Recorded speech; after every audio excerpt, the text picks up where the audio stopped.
మనము ఒక ప్రాముఖ్యమైనటువంటి విషయాన్ని మనం జ్ఞాపకం చేసుకోవాల్సిందిగా నేను ఇష్టపడుతూ ఉన్నాను.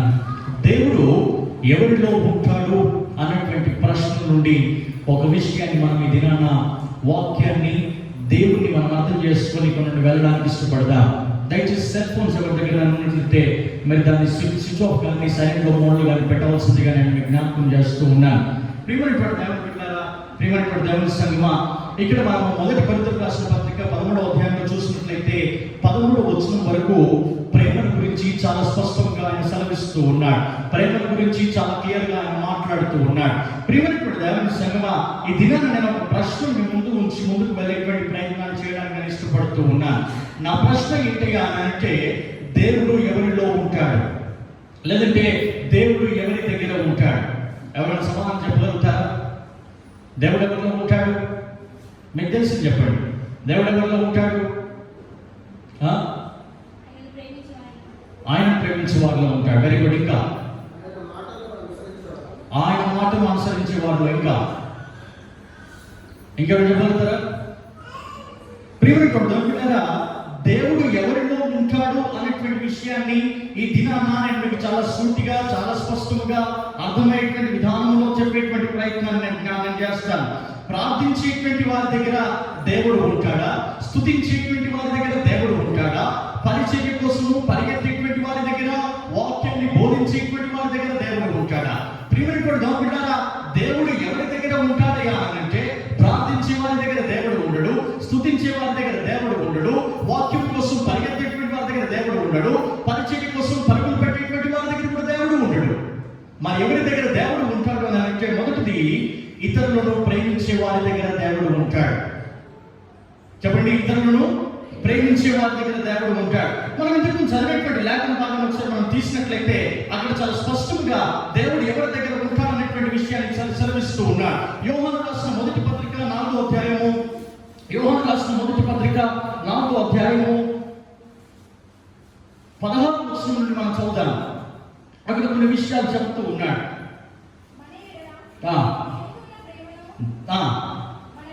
మనం ఎరిగిన వారిని దాని నమ్ముకొని ఉన్నాము. దేవుడు ప్రేమ స్వరూపి అయి, హల్లెలూయా హల్లెలూయా.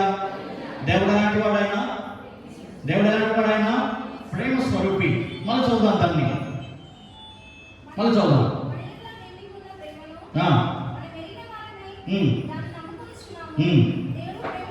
దేవుడు ప్రేమ స్వరూపి ఉన్నాడు.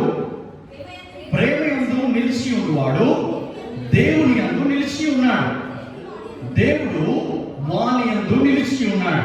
17వ వచనం, తీర్పు దినమందు మనకు ధైర్యం కలుగునట్లు దీని వలన ప్రేమ మనలో పరిపూర్ణము చేయబడి ఉన్నది. ఏదైనా ఆయన ఎట్టివారై ఉన్నాడో మనము కూడా ఈ లోకంలో అట్టివారమై ఉన్నాము.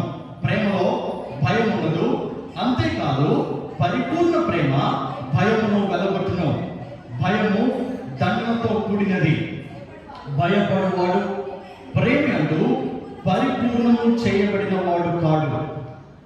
ఆయనే మొదట మనల్ని ప్రేమించను గనక మనము ప్రేమించుతున్నాము. 20వ వచనాన్ని చాలా జాగ్రత్తగా మనం అర్థం చేసుకోవాలని నేను జ్ఞాపకం చేస్తూ ఉన్నాను. 20వ వచనం చదువుదాం. ఎవడైనను, చాలండి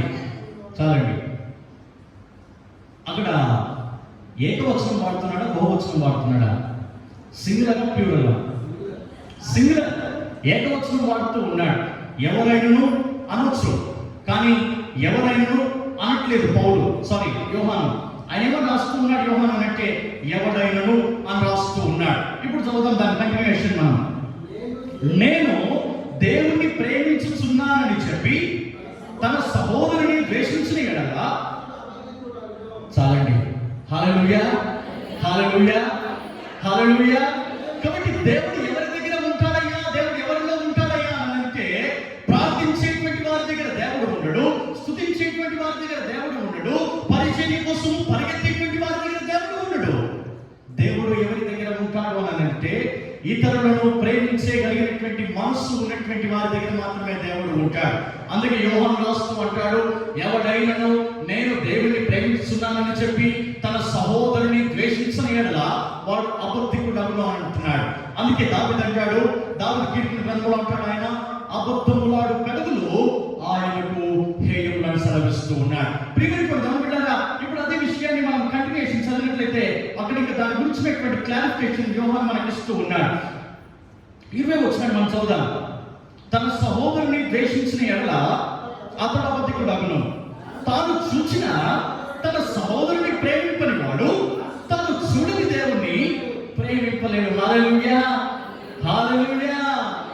నీ వాక్యమే నన్ను బ్రతికించెను, బాధలలో నెమ్మది నీచెను. నీ వాక్యమే నన్ను బ్రతికించెను, బాధలలో నెమ్మది నీచెను. కృపాశక్తి దయాశక్తి సంపూర్ణుడా, వాక్యమై ఉన్న యేసు వందనమయ్యా. కృపాశక్తి దయాశక్తి సంపూర్ణుడా, ఉన్న యేసు. కాబట్టి దేవుడు ఎవరిలో ఉన్నాడు అని అంటే, ఎవరైతే ఇతరులను ప్రేమించగలరో వారి దగ్గర మాత్రమే దేవుడు ఉన్నాడు. ఇతరులను ప్రేమించడం అంటే మనతో మంచిగా ఉంటేనే ప్రేమించడం కాదండి. మనల్ని ఎవరైతే బాధ పెట్టారో వారిని కూడా మనం ప్రేమించగలగాల. మనల్ని ఎవరైతే హింసించారో, మనల్ని ఎవరైతే నిందలు మోపారో, మనల్ని ఎవరైతే ఇబ్బందులు గురి చేస్తూ ఉన్నారో వారిని సైతం ప్రేమించేటువంటి మనస్సు మనలో ఉండాలా. అలాంటి మనస్సు కనుక మనలో లేకపోయినట్లయితే, అలాంటి ప్రేమ మనలో లేకపోయినట్లయితే దేవుడు మనలో లేనట్టుగా అని సెలవిస్తూ ఉన్నాడు. ఎందుకు మనలో లేనంటే యోహాను చాలా క్లియర్ గా అంటాడు ఆయన, ఎవడైనా కూడా దేవుణ్ణి ప్రేమిస్తూ ఉన్నాను అంటే వాడు అబద్ధికుడు అని అంటాడు. ఎందుకు అబద్ధికుడు అని అంటే, చూసినటువంటి మనిషిని ప్రేమించలేనటువంటి వాడు చూడనటువంటి దేవుణ్ణి ప్రేమించలేడు. ఎంత భయంకరమైనటువంటి విషయం అండి. చాలాసార్లు మనం సంఘాలు గుర్తుకుంటాం, చాలాసార్లు మనము పరిగెత్తుకొని పోతా ఉంటాం ఎక్కడికక్కడికి. ఏంటి, నేనంటే నేను, దేవుడు నన్ను ప్రేమిస్తూ ఉన్నాడు, నేను దేవుడిలో ఉన్నానని పరిగెత్తుతూ ఉంటాను. ప్రియమైనటువంటి దేవుని బిడ్డలారా, ప్రియమైనటువంటి నా సహోదరి సహోదరుడా, ఒక విషయాన్ని జ్ఞాపకం చేయడానికి ఇష్టపడుతూ ఉన్నాను నేను. నీవు నీ సహోదరుని ప్రేమించలేకపోతే, నీవు నీ సహోదరుని ప్రేమించలేకపోతే నీ లోపల దేవుడు లేడు. మరెవరు ఉన్నారు? ఒకసారి మనం జ్ఞాపకం చేసుకుందాం. ఎందుకు ఆయన ప్రేమను గురించి అంత క్లియర్గా రాస్తూ ఉన్నాడు. కొరింథీయులకు రాసిన పత్రిక, మొదటి కొరింథీయులకు రాసిన పత్రిక 13వ అధ్యాయము 1 నుండి 2-3 వచనాలు మనం చదువుదాం. అక్కడ చాలా క్లియర్గా ప్రేమను గురించి ఆయన సెలవిస్తూ ఉన్నాడు. మనుషుల భాషలతోనూ, చాలండి, హల్లెలూయా, హల్లెలూయా, హల్లెలూయా. ఏ భాషలతో? ఏ భాషలతో? మనుషుల భాషలంటే, మనుషుల భాషలంటే శృతి చెప్పాలా? నువ్వు చెప్పకపోతే నువ్వు స్కూల్లో ఏం చెప్తున్నావు వాళ్ళకు?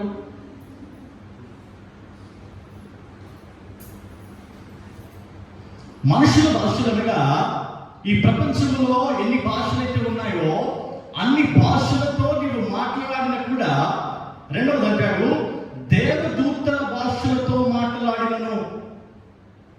ఎంతమందికి దేవదూతల భాష వచ్చి ఇక్కడ? ఎంతమంది దేవదూతల భాష వచ్చారు? చేతుతారా? ఇది కాదు అసలు. ఎంతమందికి సంస్కృతం వచ్చి ఒకసారి చేతుతాడు? సాంస్క్రిట్. నాకు సంస్కృతంలో అబ్బా దొరికింది ఇద్దరు.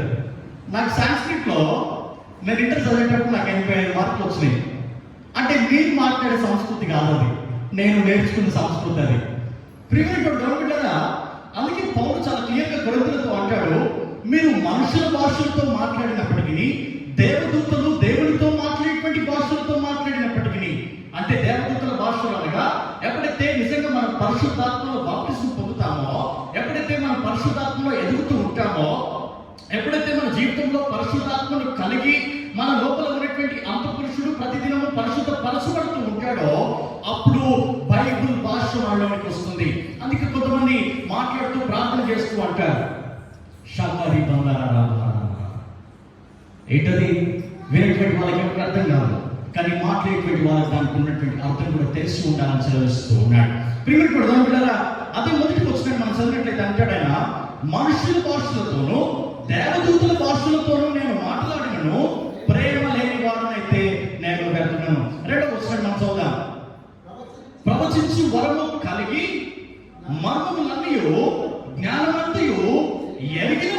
అయినను కొండలను పెకిలింపగల పరిపూర్ణ విశ్వాసం గలవాడనైనను ప్రేమ లేని వాడనైతే నేను కడతాను. హల్లెలూయా, హల్లెలూయా. ఎవరికి మధ్యలో కావాలో ప్రేమ? ఎవరికి మధ్యలో? నీకు నీ తోటి వానికి ప్రేమ కావాలా? నీకు నీ సహోదరునికి ప్రేమ కావాలా? నీకు నీ చెల్లికి నీ అక్కతో ప్రేమ కావాలా? నీకు నీ కుటుంబం వారితో ప్రేమ కావాలా? నీకు నీ సమాజంలో ఉన్నటువంటి మనుషులతో ప్రేమ కావాలా? అందుకే ఆయన అంటాడు, ముందు మిమ్మల్ని మీరు ప్రేమించుకోండి. అంటే ఒకరిని ఒకరు ప్రేమించుకున్న తర్వాత మీరు అప్పుడు దేవుని మీరు ప్రేమించగలుగుతారని సెలవిస్తూ ఉన్నాడు. అందుకే ఆయన అంటాడు, నీకు ప్రవచించేటువంటి వరం ఉన్నప్పటికీ మర్మం అనంటే నేను జ్ఞాపకం చేస్తాను.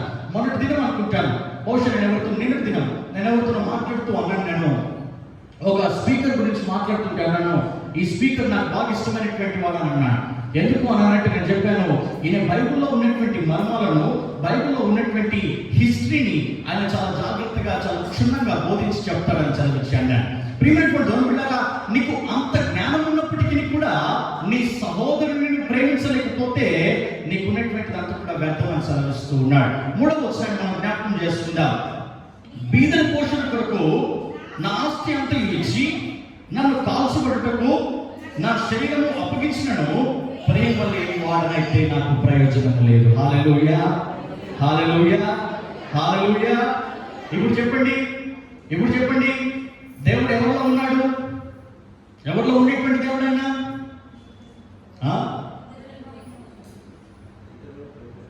ఉన్నట్టే ఉన్నామని చచ్చిపోయినామని చెప్తాం. హల్లెలూయా. మళ్ళీ చెప్తున్నా, ఉన్నట్టే బ్రతుకున్నామని చెప్తాం. హల్లెలూయా. ఉన్నట్టే ఉన్నామని చచ్చినట్టుగా ఉన్నామని చెప్తాం. హల్లెలూయా. అరే వీళ్ళు మారిలే, ఇంత మార్పు ఎక్కడ వచ్చింది? ఇది భలే విచిత్రంగా ఉందే. ప్రియమైన బిడ్డలారా, కాబట్టి దేవుడు ఎవరిలో ఉంటాడో అనేది మొదటిది. ఇతరులను ఎవరైతే ప్రేమించగలరో వారిలో మాత్రమే దేవుడు ఉన్నటువంటి వాడు ఆయన. 13వ వచనాన్ని మనం చదువుదాం. అదే కొరింథీ పత్రిక 13వ అధ్యాయం 13వ వచనాన్ని మనం చదువుదాం. కాగా విశ్వాసము, నిరీక్షణ, ప్రేమ ఈ 3 నిలుచును, వీటిలో శ్రేష్టమైనది ప్రేమయే. హల్లెలూయా, హల్లెలూయా. ఎఫెసీయులకు రాసిన పత్రిక 3వ అధ్యాయం 10వ వచనాన్ని ఒకసారి మనం జ్ఞాపకం చేసుకుందాం. అక్కడ ఎక్కువ విషయాన్ని చాలా జాగ్రత్తగా ఎఫెసీయులకు పౌలు రాస్తూ అంటాడు, మీరు దీనిలో స్థిరంగా ఉండండి అని సెలవిస్తూ ఉన్నాడు.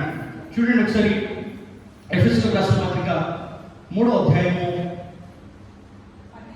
18వ వచనము. మీరు దేవుని అన్న దగ్గర నుంచి చదువుదాం. 18వ వచనము, మీరు దేవుణ్ణి అన్న దగ్గర నుంచి చదువుదాం. సంపూర్ణత యందు పూర్ణులన్నట్టుగా ప్రేమయందు వేరుపారి స్థిరపడి సమస్త పరిశుద్ధులతో కూడా దాని వెడల్పు, పొడుగు, లోతు, ఎత్తు ఎంతో గ్రహించుకోండి. హల్లెలూయా, హల్లెలూయా. ఒక మనిషికి ఎత్తు ఉంటుంది, అంతేనే కాదా? ఒక మనిషిని ఆయన ఎత్తు మనం క్యాల్కులేట్ చేయవచ్చు, వారి పొడుగు మనం క్యాల్కులేట్ చేయవచ్చు. కానీ ఇక్కడ ఎఫెసీయులకు రాస్తూ అంటాడు, ప్రేమ ఎంత లోతైనదో గ్రహించండి అని అంటున్నాడు. ప్రేమ ఎంత పొడుగైనదో గ్రహించండి అంటున్నాడు. ప్రేమ ఎంత వెడల్పైనదో గ్రహించండి అని సెలవిస్తూ ఉన్నాడు. ప్రియమైన దేవుని బిడ్డలారా, ఎందుకు అసలు ఒకరిని ప్రేమించకపోతే మన లోపల నిజంగా దేవుడు ఉండడా? ఒకసారి మనం తిరిగి మళ్ళీ అదే యోహాను పత్రిక పొద్దాం. ఒకసారి యోహాను పత్రిక 2వ అధ్యాయం పొద్దాం. మనం మొదటి యోహాను పత్రిక 2వ అధ్యాయము 3వ వచనం చదువుదాం. 3వ వచనం మనం చదువుదాం.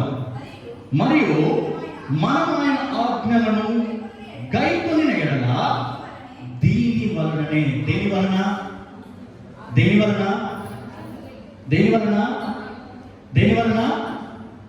ప్రేమ వలన. చెప్పండి, దేని వలన? ప్రేమ వలన.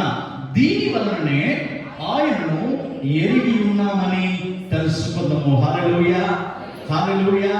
కాబట్టి ప్రియమైనటువంటి దేవుని బిడ్డలారా, నేను దేవుని ప్రేమిస్తూ ఉన్నాను, దేవుడు అంటే నాకు చాలా ఇష్టం అన్నట్టు ఏమాత్రం ప్రయోజనం ఉండదు. నీ తోటి వారితో నీకు సమాధానం కావాలా? నీ తోటి వారిని ప్రేమించే మనస్సు నీకు కావాలా? నీ తోటి వారిని క్షమించే మనసు నీకు కావాలా? ఒక విషయాన్ని జ్ఞాపకం చేస్తాను, ఇక్కడ జ్ఞాపకం చేసిన ముందుకు వెళ్తాను. ప్రియమైన ఇప్పుడు దేవుడులారా, ఇంగ్లీష్లో బాగా వాడేటువంటి పదాలు రెండే రెండు. చెప్పగలుగుతారేంటో? ఇంగ్లీష్లో బాగా వాడే పదాలు రెండే రెండు. చెప్పండి.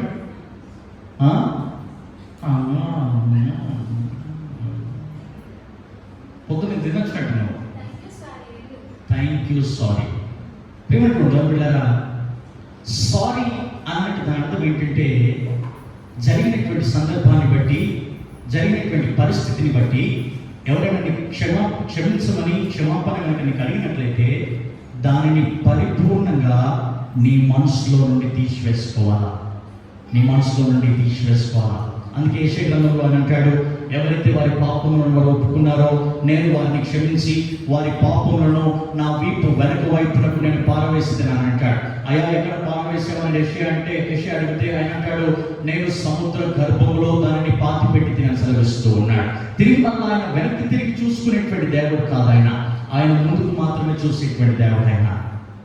ప్రియమైన బిడ్డలారా, ఇంకొక విషయాన్ని నేను జ్ఞాపకం చేసినట్టు ముగిస్తాను. అది యోహాను పత్రిక 4వ అధ్యాయం 7వ వచనాన్ని మనం చదువుదాం. అక్కడ చాలా జాగ్రత్తగా ప్రేమ గురించి, ఎందుకు ప్రేమించాలో ఆయన సెలవిస్తూ ఉన్నాడు. ప్రియులారా, మనము ఒకరిని ఒకడు ప్రేమించము, ఏదైనా ప్రేమ దేవుని మూలముగా కలుగుతున్నది. హల్లెలూయా, హల్లెలూయా, హల్లెలూయా. ఎవరి మూలంగా కలుగుతున్న ప్రేమ? దేవుని మూలంగా కలుగుతూ ఉన్నది. కోపం ఎవరి మూలంగా వస్తుంది? గొడవలు ఎవరి మూలంగా కలుగుతూ ఉన్నాయి? క్షమించలేనటువంటి మనసు ఎవరి మూలంగా వస్తుంది? అది సాతానుడు చేసేటువంటి క్రియ. కానీ దేవుని దగ్గర వచ్చేటువంటిది ఏంటో తెలుసా? ప్రేమ దేవుని దగ్గర వస్తుంది. తిరిగి మళ్ళీ చదువుదాం. అదే, ప్రేమించు ప్రతివాడును దేవుని మూలముగా పుట్టిన వాడై దేవుని ఎరుగును. దేవుడు ప్రేమ స్వరూపి. ప్రేమ లేనివాడు, అదండి సంగతి. ప్రేమ లేనివాడు అదేంటి?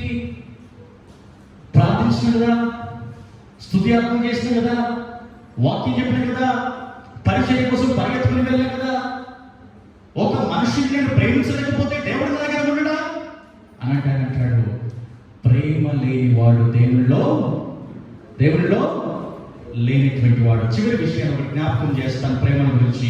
అది యోహాను పత్రిక 2వ అధ్యాయం 9వ వచనాన్ని మనం చదువుదాం. ప్రేమ లేనిటువంటి వాడు ఎలాంటి వాడో అక్కడ మనం జ్ఞాపకం చేసుకుందాం. 2వ అధ్యాయము 9వ వచనం చదువుదాం. వెలుగులో ఉన్నానని చెప్పుకొనొచ్చు తన సహోదరుని ద్వేషించువాడు ఇప్పటి వరకును చీకటిలోనే ఉన్నాడు. హల్లెలూయా, హల్లెలూయా. ఎక్కడున్నాడు? చీకటిలో ఉన్నాడు. ఎందుకు? ద్రాక్షరసం తీసుకోలేదా? ఎందుకు ప్రార్థన చేయలేదా? ఎందుకు వాక్యం చదవట్లేదా? ఎందుకు మందిరంలో పని చేయలేదా? అన్ని చేశాడు. కానీ ఏం లేదు తెలుసా? ప్రేమ, సహోదరుని ప్రేమ లేదు కనుక వాడికి చీకటిలో ఉన్నాడు. 10వ వచనం చదువుదాం. తన సహోదరుని ప్రేమించేవాడు వెలుగులో ఉన్నవాడు. 11వ వచనం మనం చదువుదాం. తన సహోదరుని ద్వేషించేవాడు చీకటిలో ఉండి చీకటిలో నడుస్తున్నాడు. చీకటి అతని కళ్ళకు గుడ్డితనము కలుగజేసిన గనక తానెక్కడికి పోతున్నాడో అతనికి అదండి సంగతి. ఇప్పుడు చెప్పండి, ఎంతమంది దగ్గర దేవుడు ఉన్నాడు? నా దగ్గర దేవుడు ఉన్నాడు. నేను గర్వంగా చెప్తాను, నేను ధైర్యంగా చెప్పుకుంటాను, నా దగ్గర నిజంగా దేవుడు ఉన్నాడు. ఎందుకు తెలుసా? నన్ను ఎవరైనా బాధ పెట్టినా, నేను ఎవరైనా బాధ పెట్టినా ముందుగా బాధ పెట్టి నేనే ముందుగా వెళ్ళి క్షమాపణ అడుగుతాను. నేను నాకంటే చిన్నవాడైనా సరే, నాకంటే పెద్దవాడైనా సరే, వాడు ఎవడైనా సరే నాకంటే నేనే ముందుగా వెళ్ళి సారీ క్షమించమని అడుగుతాను. నేను పిల్లరా, దేవుడు ఎవరిలో ఉంటాడు అన్నట్టు మొదటిది ఇతరులను ప్రేమించు వారి దగ్గర మాత్రమే దేవుడు ఉంటాడు. రెండో విషయాన్ని జ్ఞాపకం చేసి ముగిస్తాను. మత్తయి సువార్త 5వ అధ్యాయము ఇంకా దేవుడు ఎవరి దగ్గర ఉంటాడు అని అంటే 5వ అధ్యాయము 9వ వచనాన్ని ఒక తీసి స్టడీగా పెట్టుకుందాం. ఇంకొక లూకా సువార్త 2వ అధ్యాయము 14వ వచనాన్ని మనం తీసి స్టడీగా పెట్టుకుందాం. సమాధాన పరచు వారు దేవుని కుమారులు అనబడతారు. హల్లెలూయా, హల్లెలూయా. అందుకే మొదటి ఆదివారం నేను ప్రభువులు ఇష్టపడి నేను జ్ఞాపకం చేశాను. దయచేసి ఎవరితోనైనా మీకు సమాధానం లేకపోయినట్లయితే, ఎవరితోనైనా మీకు తగాదాలు ఉన్నట్లయితే దయచేసి మీరు ప్రభువులలో పాల్పొప్పులు పొందకుండా అన్నాను. నేను మీరు చేతులు వేయకుండా అన్నా. ఒకవేళ ఏం కాదు నేను తీసుకుంటానంటే అది మీ ఇష్టం అని చెప్పాను నేను.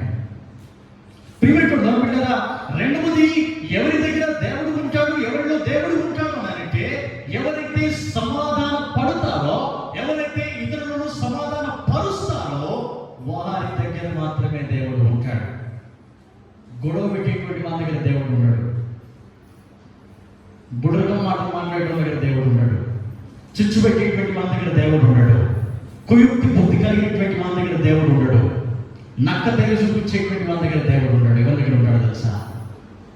సమాధాన పడేటువంటి వాళ్ళ దగ్గర దేవుడు ఉంటాడు. ఇప్పుడు లూకా సువార్త 2వ అధ్యాయము 14వ వచనం మనం చదువుకుందాం. 14వ వచనం మనం చదువుదాం. ఆయనకి ఇష్టమైన మనుషులకు భూమి మీద సమాధానమును కలుగునుగాక. ఆమేన్, హల్లెలూయా.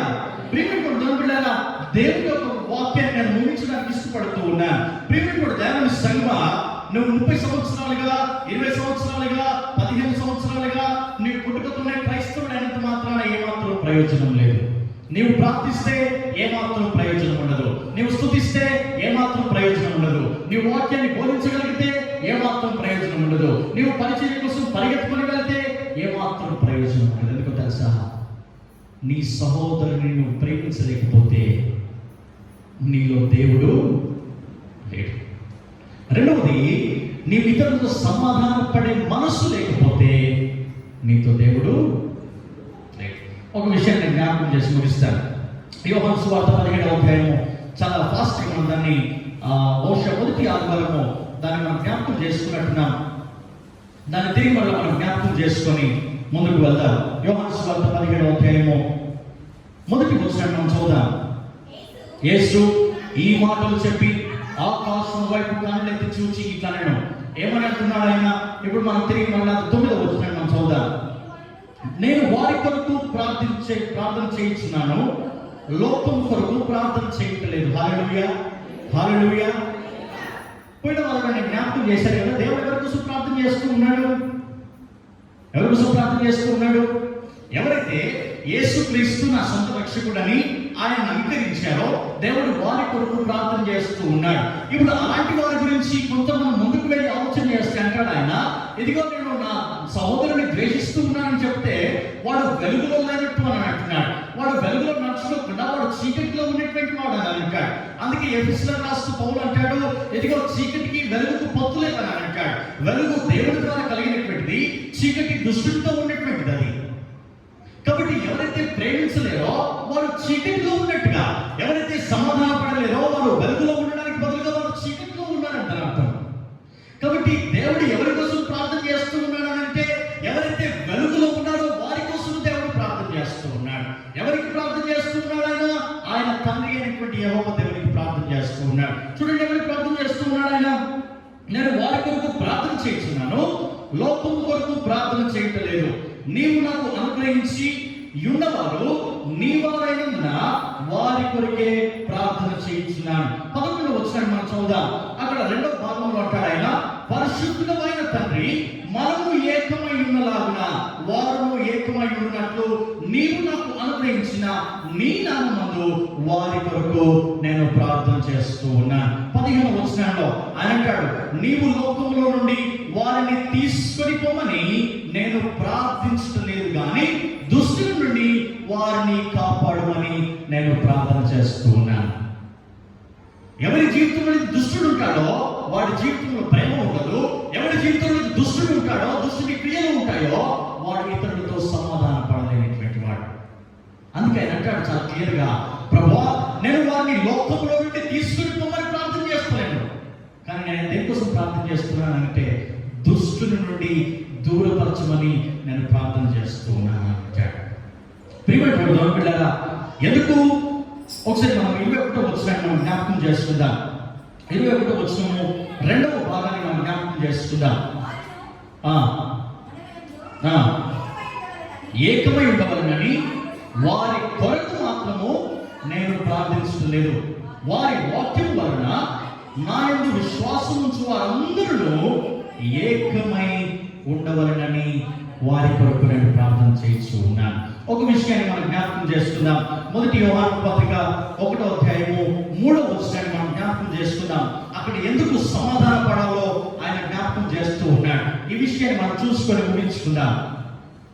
సమాధాన పడడం వల్ల ఏం కలుగుతూ ఉందో ఒకసారి మనం జ్ఞాపకం చేసుకుందాం. మాతో కూడా మీకు జాగ్రత్త అండి. ఒక విషయం ఇక్కడ మనం ఆలోచన చేయాలి.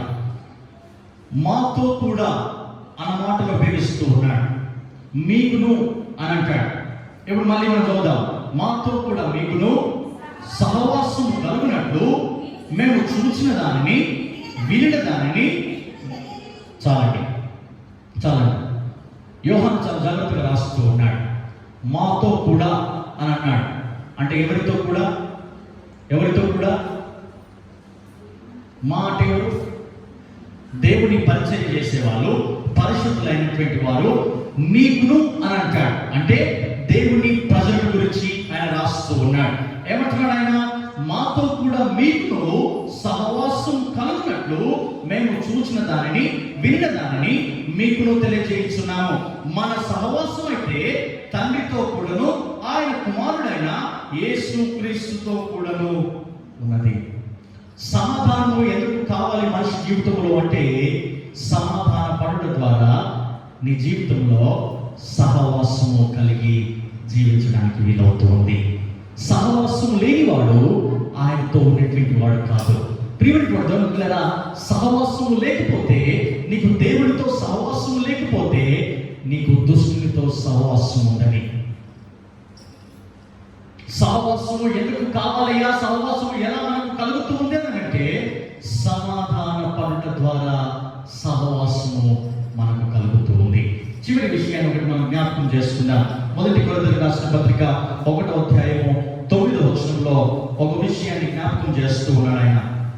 మొదటి కొరింథీయులకు రాసిన పత్రిక 1వ అధ్యాయము 9వ వచనంలో ఆయన అంటాడు, మన ప్రభువు అయిన యేసుక్రీస్తు అను తన కుమారుని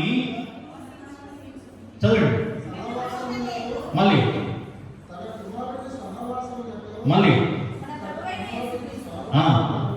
సహవాసమునకు అవును ఒకసారి దేనికోసం పిలుస్తూ ఉన్నాడు ఆయన? దేనికోసం పిలుస్తూ ఉన్నాడు ఆయన? సహవాసం కోసము. ఎవరిని పిలుస్తూ ఉన్నాడు ఆయన? ఎవరైతే ఈ వాక్యాన్ని వింటూ ఉన్నారో వారిని పిలుస్తూ ఉన్నాడు. ఏమని పిలుస్తూ ఉన్నాడు ఆయన? మన ప్రభువైన యేసుక్రీస్తు అను తన కుమారుని సహవాసమునకు మిమ్మును పిలిచిన దేవుడు నమ్మదగిన వాడు. హల్లెలూయా.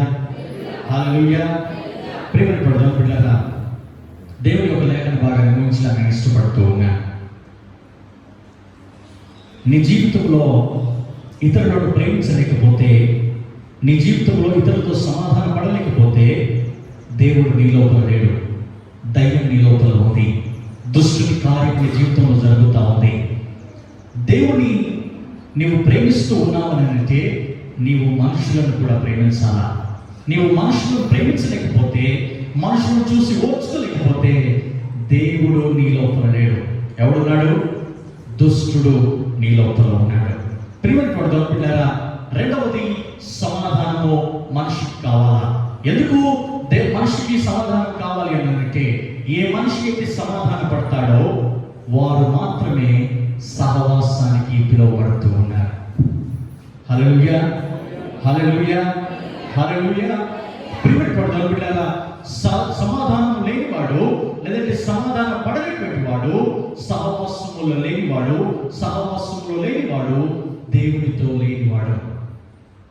సహవాసంలో లేనివాడు దేవునితో లేనిటువంటి వాడు. ఒక ప్రశ్న మీ ముందు నుంచి నేను ముగించేటువంటి ప్రయత్నం చేస్తాను. నీ జీవితంలో దేవుడు ఉన్నాడా? నీ జీవితంలో దుష్టుడు ఉన్నాడా? నీ జీవితంలో దేవుడు ఉంటే నీ ఇతరులతో ప్రేమగా వ్యవహరిస్తావు. నేను బాధ పెట్టినా కూడా నువ్వు ప్రేమిస్తావు. నిన్ను శిక్షించిన నువ్వు ప్రేమించగలుగుతావు, నీకు క్షమించేటువంటి మనస్సుని కలిగి ఉంటావు. నిన్ను ఒకవేళ ఎవరైనా బాధ పెట్టిన కూడా రెండవది వారితో సమాధాన పడేటువంటి మనస్సును కలిగి ఉంటావు. నీకు నేనేంటి, వాడేంటి, వాడి బ్రతికెంత, వాడి కథ ఏంటి, నేను వాడి దగ్గరికి వెళ్ళి క్షమాపణ చెప్పడం ఏంటి అని అంటున్నావంటే నీ లోపల దేవుడు లేడు, నీ లోపల దుష్టుడు ఉన్నాడు. కాబట్టి దుష్టుల్లో ఉన్నటువంటి వాడి కోసము ఆయన ప్రార్థన చేయట్లేదు. దుష్టుల్లో ఉన్నటువంటి వారికి తండ్రితో కుమారుడితో సహవాసము లేనే